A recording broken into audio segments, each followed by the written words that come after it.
Kenapa, Lisa? Nah, Bismillahirrahmanirrahim. Assalamualaikum warahmatullahi wabarakatuh. Waalaikumsalam warahmatullahi wabarakatuh. Alhamdulillahirabbil alamin. Assalatu wassalamu ala asrofil anbiya'i wal mursalin wa ala alihi washabbihi ajmain. Yang terhormat Ibu Ratna Yunita, Sarjana Psikologi, Magister Psikologi, Psikolog, selaku dosen pengampu mata kuliah Psikologi Abnormal. Pada kesempatan kali ini, kelompok 2 akan mempresentasikan tentang gangguan seks, yaitu fetis. Adapun kelompok kami yang beranggotakan yaitu Salsabila Kusuma Wijaya, Rahma Ramadhani, Elena Putri Azahra, Sinta Nurhamika, Hanifah Salma, Alisa Namira, dan saya sendiri Salsabila Maharani. Baik, kepada teman-teman yang menjadi presentator, saya persilakan.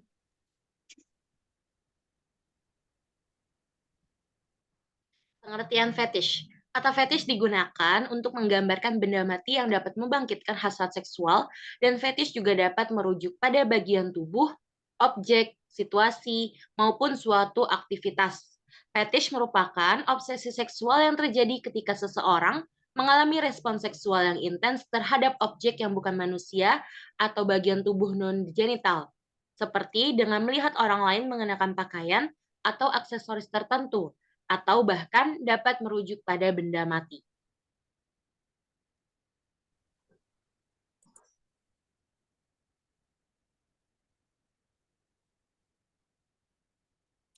Selanjutnya di sini ada tingkatan pada penderita fetisme. Yang pertama, pemuja atau admir. Tingkatan pertama pada perilaku fetish di sini masih bisa dikatakan wajar. Hal tersebut karena sifatnya hanya berupa suatu keinginan sesaat, misalnya pada pria yang berkeinginan untuk mempunyai istri yang memiliki tubuh yang seksi dengan pantat yang besar, namun apabila hal tersebut tidak tercapai pada pria tersebut tidak masalah. Yang kedua ada pecandu atau adik. Pada tingkat kedua, penderita fetish sudah memasuki pada tahap ketergantungan terhadap objek tertentu yang menjadi kegemarannya. Apabila hasratnya kepada objek tersebut tidak terpenuhi, maka hal tersebut bisa menimbulkan gangguan pada kejiwaan. Yang ketiga ada fetisme tingkat menengah. Pada tingkat yang ketiga ini bisa dikatakan tahap yang berbahaya, karena pada tingkat ini seorang penderita fetish akan nekat melakukan apa saja demi memenuhi keinginannya. Hal tersebut bisa berupa pencurian barang, penculikan, dan pemaksaan tertentu untuk mendapatkan objek yang diinginkan.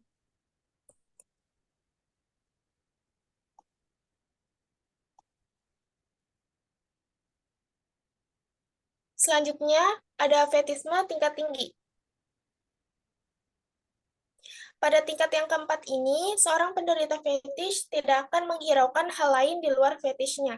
Dan yang terakhir ada fetistik moderes. Tingkatan kelima ini merupakan tingkatan tertinggi pada fetishisme. Seorang penderita fetish pada tingkat ini akan tega membunuh, bahkan memutilasi korbannya hanya untuk mengambil objek fetish yang diinginkannya.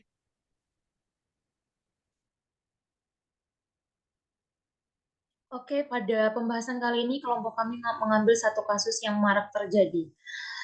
Kasus mantan salah satu mahasiswa Universitas Negeri di Jawa Timur yang dikenal dengan kasus G bungkus.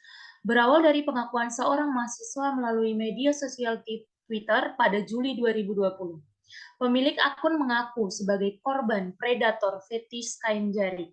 Disebutkan korban dan pelaku kuliah di kampus yang berbeda. Dan G yang diketahui bernama GAN menghubungi korban melalui Instagram. G meminta korban dibungkus dengan kain jarik selama 3 jam, layaknya jenazah manusia yang meninggal dunia. G beralasan hal itu untuk riset. Korban bersedia menuruti kemauan G. Dalam cuitannya, korban juga menyertakan foto dan video saat dia dibungkus kain jarik, serta percakapan antara dirinya dan G. Dalam Twitternya, korban juga melaporkan aksi G ke institusi tempat pelaku berkuliah. Setelah kasus tersebut mencuat, polisi langsung memburu G. Pelaku ditangkap di kampung halamannya di Kabupaten Kapuas, Kalimantan Tengah pada Agustus 2020. Ia ternyata sudah berada di kampung halamannya sejak Maret 2020. Kepada polisi, tersangka mengaku telah melakukan penyimpangan seksual itu sejak 2015. Dirinya mengakui akan terangsang bila melihat tubuh dibungkus kain jari. Tersangka mengaku hasrat seksualnya timbul atau terangsang jika melihat tubuh seseorang yang terbungkus kain jari seperti mayat. Kata Kapolrestabes Surabaya Kombes Joni Isir.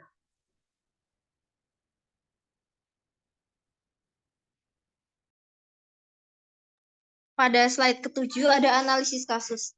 Penyebab terjadinya penyimpangan ini bersifat psikologis atau kejiwaan, seperti pengalaman sewaktu kecil dan traumatis. Kemudian juga bisa dari lingkungan, pergaulan, dan adanya proses belajar sosial. Selanjutnya dari faktor genetik seperti wanita yang memiliki hormon laki-laki lebih dominan dari hormon wanita dan sebaliknya.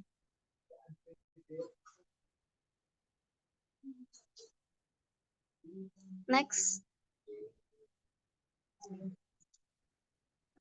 Pada DSM kelima, pula dijelaskan bahwa ciri-ciri diagnostik pada gangguan fetish disorder meliputi 1. Mengalami gairah seksual terhadap benda mati atau bagian-bagian tubuh non-seksual secara intens dan berulang-ulang selama kurang lebih 6 bulan yang dimanifestasikan melalui dorongan seksual, imajinasi, dan perilaku tertentu ketika melihatnya. Yang kedua, dorongan seksual, imajinasi, dan perilaku tertentu menyebabkan kegelisahan dan terganggunya aktivitas sehari-hari. Yang ketiga, ada objek fetish tidak terbatas pakaian yang digunakan dalam cross-dressing, seperti pada gangguan transfetik, atau alat khusus untuk menstimulasi kelamin, seperti vibrator.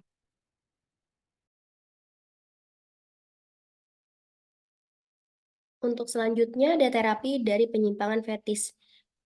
Pada kasus ini, kelompok kami mendapatkan 3 terapi. Yang pertama yaitu cara pengenalan diri serta tindak otoriter diri.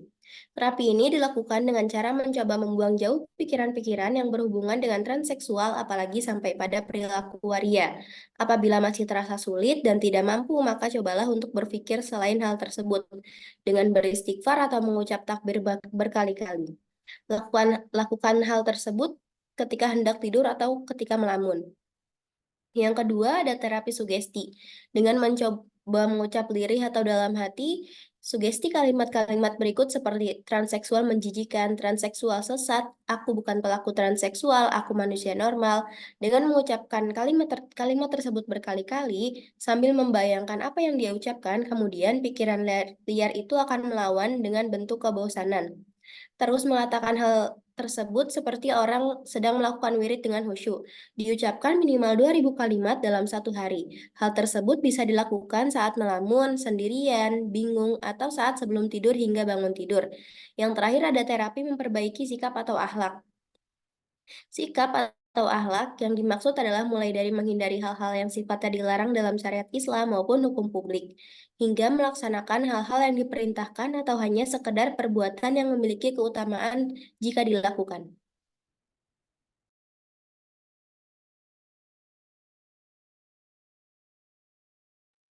Baik, dalam kasus ini dapat disimpulkan bahwa perilaku penyimpangan seksual memiliki banyak jenis. Salah satunya yaitu fetisme.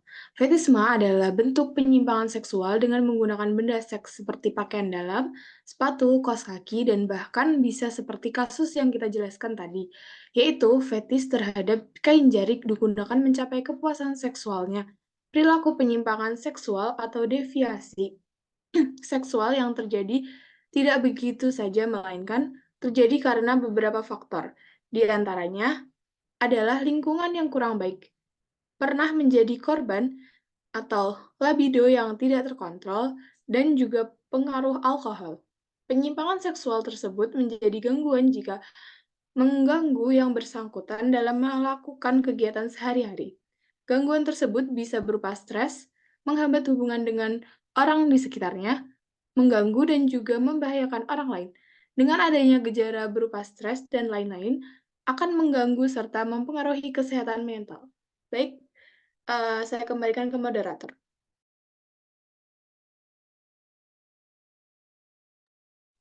Baik, terima kasih teman-teman atas presentasinya. Sekian presentasi dari kelompok 2, semoga bermanfaat bagi teman-teman yang lain. Dan mohon maaf bila ada kekurangan atau salah kata. Saya akhiri. Wassalamualaikum warahmatullahi wabarakatuh. Waalaikumsalam warahmatullahi wabarakatuh. Waalaikumsalam warahmatullahi wabarakatuh.